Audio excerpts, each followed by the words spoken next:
भारत माला में मुरझा न जाए झारखंड का फूल। अपार खनिज संपदा के बावजूद मात्र 2 सड़क ही मिली। सीएम ने आवाज उठाई, महत्वाकांक्षी सड़क परियोजना में NH39 को भी जोड़ा जाए। नमस्कार, आजाद सिपाही विशेष में आपका स्वागत है। मैं हूं राकेश सिंह। झारखंड एक बार फिर अपने हक के लिए आवाज उठाने लगा है। इस बार उसने देश की सबसे महत्वाकांक्षी सड़क परियोजना भारतमाला में समुचित हिस्सेदारी का मामला उठाया है। 5 साल पहले शुरू हुई इस परियोजना का पहला चरण 2022 में पूरा होने वाला है, लेकिन इसके तहत बन रही करीब 35,000 किलोमीटर लंबी सड़क में से झारखंड को महज 1,500 किलोमीटर सड़क ही मिली है, जबकि ये राज्य देश की खनिज आवश्यकताओं का करीब 35% हिस्सा अकेले पूरा करता है। खनिज संपदा से भरपूर इस प्रदेश में गुणवत्तापूर्ण सड़कों का अभाव किसी से छिपा नहीं है। ऐसे में यदि यहाँ सड़कों के विकास पर केंद्र की तरफ से उचित ध्यान नहीं दिया जाएगा, तो फिर देश के आर्थिक विकास में झारखंड सक्रिय योगदान कैसे दे सकेगा। मुख्यमंत्री हेमंत सोरेन ने केंद्रीय मंत्री नितिन गडकरी को इस बाबत पत्र लिखकर अनुरोध किया है कि इस परियोजना में झारखंड से गुजरने वाले NH39 को भी शामिल किया जाए, ताकि झारखंड और यूपी के बीच का सड़क संपर्क और सुदृढ़ हो सके। झारखंड में सड़कों का विकास पहली बार एक मुद्दा बना है और इस गंभीरता से विचार शुरू हुआ है। भारतमाला परियोजना में झारखंड की उपेक्षा और इस कारण पड़ने वाले संभावित असर की पड़ताल करती आजाद सिपाही ब्यूरो की खास रिपोर्ट। किसी भी देश या राज्य के आर्थिक विकास का सबसे बड़ा पैमाना वहां मौजूद आवागमन के साधन को माना जाता है। इसमें सबसे बड़ी भूमिका सड़क निभाती है। अलग राज्य बनने के बाद से ही झारखंड में गुणवत्तापूर्ण सड़कों की मांग बराबर उठती रही है। पिछले 5 साल में राज्य में काफी काम हुआ और धीरे धीरे इसमें तेजी आई। केंद्र सरकार की योजनाओं से भी राज्य को बहुत लाभ हुआ, लेकिन ये सड़कें मुख्य रूप से आबादी के आवागमन को सुविधाजनक बनाने के लिए ही निर्मित हुई। राज्य के आर्थिक विकास में इनका बहुत अधिक योगदान नहीं रहा। अब झारखंड ने आर्थिक महत्व की सड़कों के लिए आवाज उठाई है।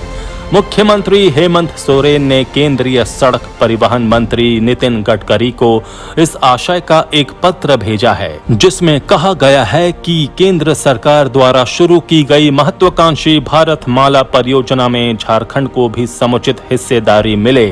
मुख्यमंत्री ने इस योजना के पहले चरण में कुडू गढ़वा विडमगंज सड़क NH39 को शामिल करने का आग्रह किया है, ताकि झारखंड से यूपी का सड़क संपर्क बढ़ सके। आइए जानते हैं क्या है भारतमाला परियोजना। भारतमाला परियोजना की शुरुआत 31 जुलाई 2015 को की गई थी। ये एक राष्ट्रीय राजमार्ग विकास परियोजना है, जिसके तहत नए राजमार्ग के अलावा उन परियोजनाओं को भी पूरा किया जाना है जो अब तक अधूरे हैं। इसमें सीमा और अंतर्राष्ट्रीय संयोजकता वाली विकास परियोजनाओं को भी शामिल किया गया है। बंदरगाहों और सड़क राष्ट्रीय गलियारों को ज्यादा बेहतर बनाना और राष्ट्रीय गलियारों को विकसित करना भी इस परियोजना में शामिल है। इसके अलावा पिछड़े इलाकों, धार्मिक और पर्यटक स्थलों को जोड़ने वाले राष्ट्रीय राजमार्ग भी इसके तहत बनाए जाएंगे।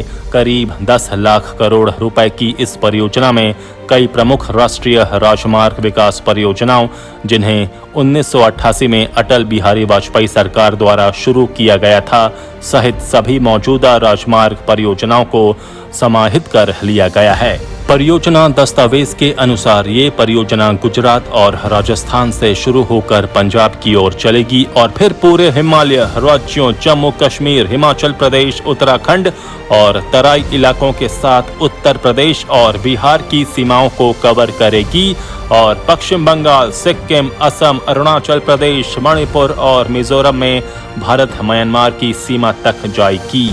योजना में आदिवासी और पिछड़े क्षेत्रों सहित दूर दराज के ग्रामीण इलाकों में कनेक्टिविटी प्रदान करने पर विशेष जोर दिया गया है। सरकार के मुताबिक योजना के पूरा होने पर राजमार्ग की कुल लंबाई 51,000 किलोमीटर होगी। इसके पहले चरण में 29,000 किलोमीटर सड़क का विकास 5.5 लाख करोड़ के परिव्यय के साथ किया जाएगा। परियोजना का पहला चरण 2022 में पूरा होने वाला है। भारतमाला परियोजना के तहत झारखंड में केवल 2 आर्थिक गलियारों का निर्माण होना है। पहला गलियारा रायपुर, बिलासपुर, गुमला, रांची, बोकारो, धनबाद है, जो 707 किलोमीटर लंबा है। दूसरा गलियारा 329 किलोमीटर लंबा संबलपुर, झारसुगुड़ा, सुंदरगढ़, राउरकेला, सिमडेगा, कोलेबिरा, खूंटी, रांची है। इस प्रकार करीब 9,000 किलोमीटर के आर्थिक गलियारे में झारखंड को महज 1,000 किलोमीटर सड़क ही मिली है। इसके अतिरिक्त परियोजनाओं के पहले चरण में जो अंतर गलियारा और फीडर सड़कें बनाई जाएंगी, उनमें भी झारखंड को केवल एक सड़क दी गई है। ये 2018 किलोमीटर लंबी जमशेदपुर से खड़गपुर सड़क है। इसके साथ ही रांची हजारीबाग के बीच 87 किलोमीटर और पुरलिया चास के बीच 39 किलोमीटर लंबी सड़क को फीडर सड़क के रूप में विकसित किया जाना है। पूरी परियोजना का महज 5% हिस्सा भी उस राज्य को नहीं मिला है जहां से खनिजों और कच्चे माल का 35% से अधिक आवश्यकताओं की आपूर्ति होती है। इतना ही नहीं, भारतमाला परियोजना के तहत देश भर में 7 लॉजिस्टिक पॉइंट भी बनाए जाने हैं, लेकिन उनमें से एक भी झारखंड में नहीं है। ये साबित करता है कि अच्छी सड़कों और दूसरे राज्यों के साथ गुणवत्तापूर्ण सड़क संपर्कों के लिए तरस रहे झारखंड को अभी इंतजार करना होगा।